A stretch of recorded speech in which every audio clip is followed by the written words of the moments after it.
તો મારા વાલા મેષ રાશિવાળા મિત્રો, ખુશ થઈ જાઓ, કારણ કે દુશ્મન પણ હવે તમારા કદમોમાં હશે. જે લોકોએ તમને રડાવ્યા હતા, હવે એ જ લોકો તમારા તળિયા ચાટવાના છે. રડવાનું બંધ કરી દો, કારણ કે સમય આવ્યો છે રાજ કરવાનો, પોતાના અધૂરા સપના પૂરા કરવાનો, સોનાના સિંહાસન પર બેસવાનો. કારણ કે સાથીઓ, ગુરુ ઉદિત થઈ રહ્યા છે અને મંગળના નક્ષત્રમાં રાહુનો પ્રવેશ થઈ ચૂક્યો છે. જે તમારી જિંદગીમાં અડચણો ચાલી રહી હતી, જે તમને રાત્રે ઊંઘ નહોતી આવતી, સાથીઓ, તમારા કામ 90% પર જઈને વારંવાર અટકી રહ્યા હતા, હવે તેનાથી તમને મુક્તિ મળવાની છે. કારણ કે પાછલા સમયમાં મેષ રાશિએ સૌથી વધુ ધોખા પોતાના લોકો પાસેથી જ ખાધા છે. જેના પર તમે ભરોસો કરી રહ્યા હતા, જેના પર તમે પ્રેમ લૂંટાવી રહ્યા હતા, પોતાનો સમય આપી રહ્યા હતા, એ જ લોકોએ તમારી સાથે સૌથી મોટો ધોખો અને વિશ્વાસઘાત કર્યો. પરંતુ સાથીઓ, હવે સમય કરવટ બદલી રહ્યો છે. હવે એક બહુ મોટો યુટર્ન તમારી જિંદગીમાં આવી રહ્યો છે. હવે જે લોકોએ તમને રડાવ્યા છે, તે પોતે લોહીના આંસુ રડવાના છે. કારણ કે મેષ રાશિ તમારા 6ઠ્ઠા ભાવમાં શુક્ર નીચના થઈને બેઠા છે. આ સિવાય ગુરુ પણ જ્યારે ઉદિત થશે, તો જે લોકોએ તમારી ખામીઓ પર તમને બહુ સતાવ્યા હતા, તે જ હવે રડવાના છે. તો ચાલો વિડીયોમાં આગળ વધીએ સાથીઓ. આ બહુ મહત્વપૂર્ણ વિડીયો બનવાની છે, કારણ કે મેષ રાશિ, હું જોઈ શકું છું કે તમે બધા માટે પોતાનો સમય, પોતાનો પ્રેમ અને પોતાની આખી જિંદગી ન્યોછાવર કરી દો છો. પોતાના સ્વજનો માટે તમે હંમેશા ઊભા રહો છો, પણ બદલામાં તમને હંમેશા તિરસ્કાર અને ધોખો જ મળે છે. પરંતુ સાથીઓ, હવે સમય આવ્યો છે કંઈક મોટું કરવાનો, પોતાના સપના પૂરા કરવાનો. કારણ કે ગુરુ ઉદિત થઈ રહ્યા છે, સૂર્ય પોતાની ઉચ્ચ રાશિ સિંહમાં જઈ રહ્યા છે અને રાહુનું પણ મંગળના નક્ષત્રમાં ગોચર છે, જે તમારા માટે એક નવા જીવનની શરૂઆત છે. સાથીઓ, હવે તમારા જીવનનો એક નવો અધ્યાય શરૂ થઈ રહ્યો છે, તો તમારે તૈયાર થઈ જવું જોઈએ. તો મેષ રાશિવાળાઓ, જરા મને જણાવો કે પાછલા સમયમાં જ્યારે તમને શનિની સાડા સાતી બેઠી, તો એક પછી એક તમે સૌથી પહેલા પોતાના સંબંધો ગુમાવ્યા છે. હા, એટલે કે જે સ્વાર્થી લોકો હતા, તે ધીમે ધીમે તમારા જીવનમાંથી જવા લાગ્યા. ત્યારબાદ જે હાથમાં હતું, કોઈ તક હોય, થોડા ઘણા પૈસા હોય કે કોઈ સંપત્તિ હોય, એ પણ તમારા જીવનમાંથી ગઈ. તેનાથી પણ તમારે હાથ ધોવા પડ્યા. તમારા ચહેરાની હસી પણ ગઈ, કારણ કે શનિની સાડા સાતીએ તમને અંદરથી હલાવી દીધા છે. પરંતુ સાથીઓ, હવે કંઈક મોટું કરવાનો સમય છે. મેષ રાશિ એક એવી રાશિ છે જે હંમેશા દિલ ખોલીને લોકોનું ભલું કરે છે, દિલ ખોલીને પ્રેમ લૂંટાવે છે. દુશ્મનને પણ ક્યારેય નકામો નથી સમજતી, તેના પર પણ ક્યારેક પ્રેમ લૂંટાવી દે છે. પરંતુ હવે એક વાત ધ્યાનમાં રાખી લો, આ સમય પોતાના પર ભરોસો કરવાનો છે. પોતાનો સમય બહુ કિંમતી છે, આ સમજી લેવાનું છે. હવે સૌથી પહેલા હું વાત કરીશ આવનારા સમયમાં થનારા એક સૌથી મોટા ગ્રહ પરિવર્તન વિશે, જે છે સૂર્યનું. સૂર્ય ગુરુનો સાથ છોડીને સિંહ રાશિમાં, એટલે કે પોતાની જ રાશિમાં જઈ રહ્યા છે, જે તેમની ઉચ્ચ રાશિ છે. અને તમારો પંચમ ભાવ પણ આ જ છે સાથીઓ. પંચમ ભાવ તમારો છે, અને અહીં જ્યારે સૂર્ય આવશે તો તમારા જીવન પર એક બહુ મોટો પ્રભાવ પડશે. આ સિવાય શત્રુઓથી જે તમે પરેશાન છો, તેનાથી પણ મુક્તિ મળતી દેખાઈ રહી છે. તો ચાલો વિડીયોની શરૂઆત કરીએ અને જાણીએ કે કેવા મોટા મોટા બદલાવ તમારા જીવનમાં થવાના છે. કારણ કે મેષ રાશિવાળાઓ, પાછલા કાળમાં જ્યારથી શનિની સાડા સાતી લાગી છે, તમારાથી નાના લોકો, જેમની કોઈ કિંમત નથી, તેમણે પણ તમારી આંખોમાં આંખો નાખી છે. તેમણે પણ તમને નીચા પાડ્યા છે. તેમનો અવાજ પણ તમારી સામે ઊંચો થયો છે. એટલે કે જે લોકોની કોઈ વજૂદ નહોતી, તે પણ તમારી સામે મોટેથી વાત કરી રહ્યા હતા. આવું થઈ રહ્યું હતું અત્યાર સુધી, પરંતુ હવે મેષ રાશિવાળા બતાવશે કે બાપ બાપ હોય છે. હવે મેષ રાશિવાળા પૂરી રીતે પોતાના દરેક શત્રુ પર હાવી થવાની છે. તો ચાલો આ વિગતને વિગતવાર જાણીએ. પરંતુ તે પહેલા જો તમને આજનો વિડિયો પસંદ આવે તો વિડિયોને લાઈક કરી દો, કારણ કે આ બહુ મહત્વપૂર્ણ વિડિયો છે. આ તમારી જિંદગીમાં બહુ મોટો બદલાવ લાવવાનું કામ કરશે. તો વિડિયોને લાઈક કરો અને કોમેન્ટ બોક્સમાં સાચા મનથી, સાચી શ્રદ્ધાથી જય શનિદેવ જરૂર લખજો. શનિદેવની અસીમ કૃપા વરસવાની છે. તેમજ આવા જ વિડિયો જોવા માટે આપણી ચેનલને સબસ્ક્રાઇબ જરૂર કરી લેજો. તો મેષ રાશિવાળા મિત્રો, જરા એક સવાલનો જવાબ આપો.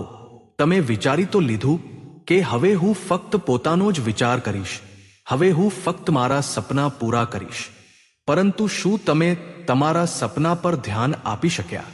શું તમે તમારા નિર્ણય પર કાયમ રહી શક્યા? જરા જાતે પૂછી જુઓ. મને ખબર છે તમે ના જ કહેવાના છો, બિલકુલ ના કહેવાના છો સાથીઓ, કારણ કે એવું થઈ નથી શકતું. તમે હંમેશા લોકોનું બહુ સાંભળો છો, પોતાની પસંદગીનો ત્યાગ કરી દો છો અને લોકો પર વધુ વિશ્વાસ કરો છો. મેષ રાશિવાળાઓ, મેં પહેલા પણ તમને બતાવ્યું છે કે તમે એક એવી રાશિ છો કે તમને કોઈ બહુ પસંદ આવી ગયું, પરંતુ તમારા કોઈ પોતાના કે મિત્રે કહી દીધું કે ના, એ તારા માટે સારો નથી, તેની પાસે જતો પણ નહીં, તો તમે તેની વાત માની લેશો. કોની? તમારા મિત્રની. પોતાની પસંદનો તમે ત્યાગ કરી દેશો અને પછી તેમની બતાવેલી વસ્તુઓ પોતાના જીવનમાં અપનાવી લેશો.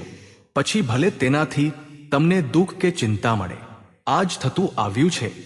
મેષ રાશિવાળાઓ, જો આવું થયું હોય તો કોમેન્ટમાં જણાવજો.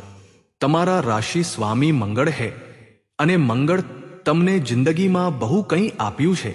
નો ડાઉટ તમને એક એવો આત્મવિશ્વાસ આપ્યો છે કે તમે ભલે ગમે તેટલા નીચે પડી જાવ, જીવનમાં ગમે તેટલી મુશ્કેલી આવી જાય, છતાં તમે ફરી ઊભા થવાનો જુસ્સો રાખો છો. તમારામાં આટલી એનર્જી મંગળે જ મૂકી છે, આટલું સાહસ, આટલો આત્મવિશ્વાસ, અને તેના જ દમ પર તમે આ 7.5 મક્કમતાથી ઊભા રહ્યા છો. અને આ 7.5નો ડાઉટ એવું જરૂરી નથી કે દરેક માટે ખરાબ જ રહે. 7.5 માણસના જીવન માટે બહુ સારી પણ હોય છે. અને શનિ તમારા માટે ખર્ચના ભાવમાં બેઠા છે, નુકસાનના ભાવમાં બેઠા છે. પણ થોડું સાવધાન રહેશો તો બધું સારું થઈ જશે. હવે ધ્યાનથી સાંભળજો. શનિની 7.5 તો ચાલી રહી છે, પણ શનિની ત્રીજી દ્રષ્ટિ તમારા ધન ભાવ પર પણ છે. આ સિવાય ગુરુ ઉદિત થઈ રહ્યા છે અને સૂર્ય તમારા પંચમ ભાવમાં જઈ રહ્યા છે. તો જે શત્રુઓ તમને બહુ હેરાન કરી રહ્યા હતા, જે તમારા કામમાં કે તમારી નોકરીમાં વારંવાર હરીફ બનીને આગળ આવી રહ્યા હતા, હવે તમે તેમનો સામનો કરવાના છો. હવે તમે તેમનાથી આગળ નીકળવાના છો. આ નક્કી છે સાથીઓ. તો મેષ રાશિવાળાઓ, બસ એક વાતનું ધ્યાન રાખો કે શુક્ર નીચના થઈ ગયા છે. શુક્ર નીચના થઈને તમારા 6ઠ્ઠા ભાવમાં છે, તો અહીં પરિણિત જીવનમાં થોડી પરેશાની આવી શકે છે. પોતાના પાર્ટનર કે પ્રેમી સાથે ગેરસમજણો ઊભી થઈ શકે છે. તો મેષ રાશિ, પ્રયાસ કરો કે કોઈ પણ ગેરસમજ થાય તો સીધી જ પાર્ટનર સાથે વાત કરી લો કે આવી વાત છે, આપણે આ ઉકેલવી પડશે. કોઈ ત્રીજી વ્યક્તિની વાતોમાં આવીને ગેરસમજ વધુ વધી શકે છે, તો આનું ધ્યાન રાખજો. કોર્ટ કચેરીના કેસ ચાલી રહ્યા હોય તો ભલે શુક્ર નીચના હોય, પરંતુ ધ્યાન રાખો કે અહીં શનિની ત્રીજી દ્રષ્ટિ ધન ભાવ પર છે અને ગુરુ પણ તમારા ઉચ્ચના છે. તો અહીં શત્રુઓથી મુક્તિ મળવાના પૂરા યોગ છે. કોર્ટ કચેરીનો મામલો ચાલી રહ્યો હોય તો એકદમથી કોઈ નિર્ણય નથી લેવાનો, બસ એટલું ધ્યાન રાખવાનું છે. થોડી રણનીતિ બનાવી લો અને તમે આમાંથી સરળતાથી બહાર આવી જશો. એ ફેસલો તમારા પક્ષમાં આવી શકે છે.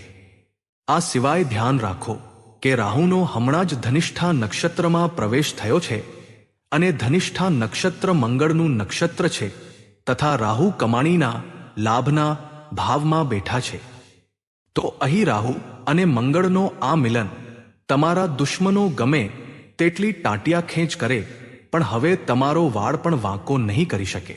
તમે પોતાની કમાણી વધારવાના છો. તમે લાભ કમાવવામાં પોતાના તમામ સ્પર્ધકો અને શત્રુઓથી બિલકુલ આગળ રહેવાના છો. પાછલા કંઈક સમયમાં તમને એવું લાગી રહ્યું હતું જાણે કોઈની કાળી નજર લાગી ગઈ હોય, જાણે કોઈએ તંત્રમંત્ર કરી દીધું હોય. જીવનમાં કંઈ સારું થતું જ નહોતું. પૈસા આવતા હતા પણ ક્યાં જતા હતા ખબર જ નહોતી પડતી. દેવામાં, હોસ્પિટલોમાં, અને જે મહેનત કરી તેનું જે સુખ મળવું જોઈએ, પરિણામ મળવું જોઈએ, તે તમે ભોગવી જ નહોતા શકતા. એ પૈસા આમતેમ જ જતા રહ્યા હતા. પરંતુ હવે રાહુ જ્યારે ધનિષ્ઠા નક્ષત્રમાં પ્રવેશ કરશે તો તેનો પૂરો ફાયદો તમે જ ઉઠાવવાના છો. આ વાત તમારા માટે બહુ સારી છે. અને આ સિવાય ધ્યાન રાખો કે રાહુની દ્રષ્ટિની પણ બહુ અસર થાય છે. રાહુની 5મી દ્રષ્ટિ તો તમારા માટે શ્રેષ્ઠ છે જ, પણ રાહુની જે 9મી દ્રષ્ટિ છે તેનાથી તમારા જીવનના શત્રુઓ પૂરી રીતે હારવાના છે. જે શત્રુઓ વારંવાર તમારા કામમાં અડચણ નાખતા હતા તે પણ હવે નતમસ્તક થવાના છે. તો મેષ રાશિવાળાઓ, બીજાનું બહુ ભલું કરો છો. તમે ખાસ કરીને પોતાને કોઈ તકલીફ થાય તો ચાલશે, પણ મારા પોતાના લોકોને કોઈ તકલીફ ન થવી જોઈએ. મેષ રાશિની બસ આ જ થિંકિંગ હોય છે. મેષ રાશિવાળા પડોશીના ઘરમાં જો ઝઘડો થાય તો પોતે બહુ ચિંતા કરવા લાગે છે. પડોશીને ચિંતા હોય કે ન હોય, પડોશી તો શાંતિથી સૂઈ રહ્યો છે લડાઈ કર્યા પછી, પણ તમે આખી રાત વિચારો છો કે મારા પડોશીના ઘરમાં કેમ આવું થયું, કેમ લડાઈ થઈ, હવે આગળ શું થશે. તો ટૂંકમાં બીજાના જીવનમાં ડોકિયા કરવાનું હવે બંધ કરવું પડશે. બીજાની ચિંતા કરવાનું બંધ કરવું પડશે. હવે તમારે પોતાના સપના પૂરા કરવાના છે, કારણ કે રાહુ હવે તમારા માટે બહુ સારી સ્થિતિમાં છે. આ નક્ષત્ર તમારા માટે શ્રેષ્ઠ રહેશે. આ સિવાય તમે તમારા જીવનના સારા નિર્ણયો લેવા માટે સક્ષમ બનશો. મંગળની સ્થિતિ પણ બહુ સારી છે. મંગળનો જેટલો થઈ શકે એટલો ઉપયોગ કરી લેજો, કારણ કે આવનારા સમયમાં મંગળ નીચના થઈ જશે તો થોડું બચીને રહેવું પડશે.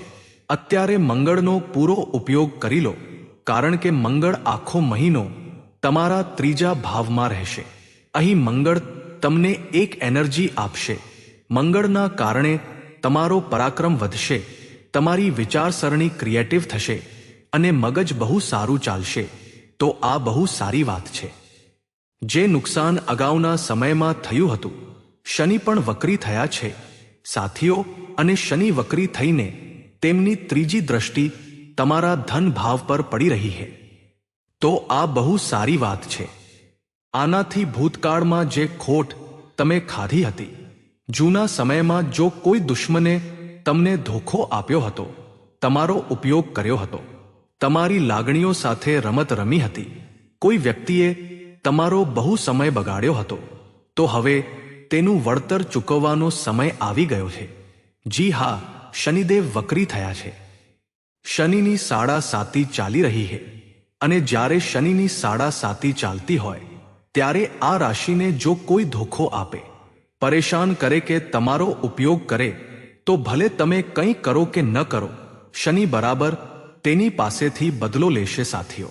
એટલા માટે જ હું હંમેશા કહું છું કે જો કોઈ વ્યક્તિની શનિની 7.5 ચાલતી હોય તો તેને હેડશો નહીં, તેને પરેશાન ન કરો, તેની સાથે કંઈ ખોટું ન કરો. બની શકે તો તેનું ભલું કરો. જો ભલું કરશો તો શનિ શુભ ફળ આપશે, પણ જો તેની સાથે ખોટું કર્યું તો શનિ દંડ આપશે. એટલા માટે તમારી સાથે પણ જેણે ખોટું કર્યું છે, હવે તેની સાથે ખોટું થવું નિશ્ચિત છે, કારણ કે શનિ વક્રી થયા છે અને તમારી તો 7.5 ચાલી રહી છે. શનિ કહે છે કે જો તમારો 1 રૂપિયો પણ કોઈએ ખાધો હશે તો શનિ પોતે તેની પાસેથી બદલો લેશે. તો આ વાત તમારા માટે બહુ સારી છે. બાકી તમારી હેલ્થ પર જે અસર છે, શુક્ર નીચના થઈ રહ્યા છે, તો ડાયાબિટીસથી થોડું બચીને રહેજો, મીઠું ઓછું ખાજો. તમારું વજન વધી શકે છે, તો આવી બધી બાબતો થઈ શકે હે. થોડું સ્વાસ્થ્યનું ધ્યાન રાખજો. બાકી શનિની સાડા સાતી જ્યારે ચાલે ને ત્યારે માણસે સૌથી વધુ પોતાનું ધ્યાન રાખવું જોઈએ, પોતાને ખુશ રાખવો જોઈએ. કારણ કે દુનિયા તમારો પૂરો ઉપયોગ કરવાનો પ્રયાસ કરશે. કારણ કે સાડા સાતી લાગે એટલે સૌથી પહેલા આપણું મોટિવેશન ડાઉન થઈ જાય છે, એનર્જી લેવલ ડાઉન થઈ જાય છે. ત્યારબાદ ધીમે ધીમે કેટલાક બનાવટી સંબંધો, જે બે મોઢાવાળા સંબંધો હોય છે, તે આપણા જીવનમાંથી જવા લાગે છે. તો થોડો સમય એકલતા અનુભવાય છે. પરંતુ શનિની સાડા સાતી કોઈ શ્રાપ નથી. શનિ આપણને અસલિયત બતાવે છે કે તારું કોણ પોતાનું છે અને કોણ પારકું, એ હું તને આ સાડા સાતીમાં બતાવી દઈશ. સાડા સાતીમાં આપણા જીવનમાં બસ કેટલાક ગણ્યા ગાંઠ્યા સંબંધો જ બચે છે.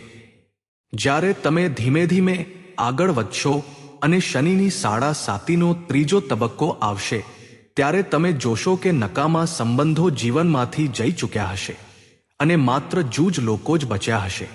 તમને ધીમે ધીમે એકાંત પસંદ આવવા લાગશે. તમે આ સંબંધોની માયાજાળથી દૂર થવા લાગશો અને અત્યારે પણ તમને એ અનુભવાઈ રહ્યું હશે. તો આ જ વસ્તુઓ હોય છે સાથીઓ. આ સાડા સાતીને કેટલાક લોકો શ્રાપ સમજે છે, પણ આને એન્જોય કરવાની હોય છે, આનો આનંદ લેવાનો હોય છે. જેટલું સાડા સાતીને શ્રાપ માનશો કે અરે રે સાડા સાતી ચાલે છે, મારી જિંદગી નરક બની ગઈ, એટલું વધારે તમે તેમાં ખૂંપતા જશો. પણ જ્યારે વિચારી લીધું કે સાડા સાતી છે તો કોઈ વાંધો નહીં, એન્જોય કરવું છે. જો કોઈ પડકારો આવશે તો હું તેનો સામનો કરીશ, તો ઓટોમેટિક આ સાડા સાતી તમારા માટે બેસ્ટ બની શકે છે. તો આજની વિડીયોમાં સાથીઓ મેં બહુ મહત્વપૂર્ણ માહિતી આપી. જો કોઈ ઉપાયની વાત કરું તો મેષ રાશિવાળાઓ, સૌથી પહેલા તમારે તમારા રાહુ અને મંગળનો ઉપાય કરવો જોઈએ. કાળ ભૈરવનાથની ઉપાસના કરવી જોઈએ અને કૂતરાઓને બિસ્કિટ ખવડાવવા જોઈએ. શુક્ર નીચના છે તો શુક્રવારના દિવસે કોઈ પણ ગરીબની મદદ કરો. સફેદ મીઠાઈ તમે માતા લક્ષ્મીજીને અર્પણ કરી શકો છો. તમારા ગળામાં કોઈ ચાંદીની ચેન ધારણ કરી શકો છો અથવા હાથમાં ચાંદીની વીંટી પહેરી શકો છો. આ ઉપાયો તમે જરૂર કરજો. તો આજની વિડીયોમાં સાથીઓ મેં બહુ મહત્વપૂર્ણ માહિતી આપી. જો આ માહિતી તમને પસંદ આવી હોય તો વિડીયોને લાઈક ચોક્કસ કરી દેજો. તેમજ કોમેન્ટ બોક્સમાં સાચા મનથી 3 વખત જય શનિદેવ જરૂર લખો, જેથી શનિદેવના આશીર્વાદ તમને મળી શકે. અને આવા જ વિડીયો સૌથી પહેલા જોવા માટે આપણી ચેનલને સબસ્ક્રાઇબ કરી બેલ આઇકોનને ઓન કરી લેજો. તો મિત્રો, આજ માટે બસ આટલું જ. ફરી મળીશું આગામી વિડીયોમાં. ત્યાં સુધી બધા દર્શકોને રાધે રાધે. ધન્યવાદ.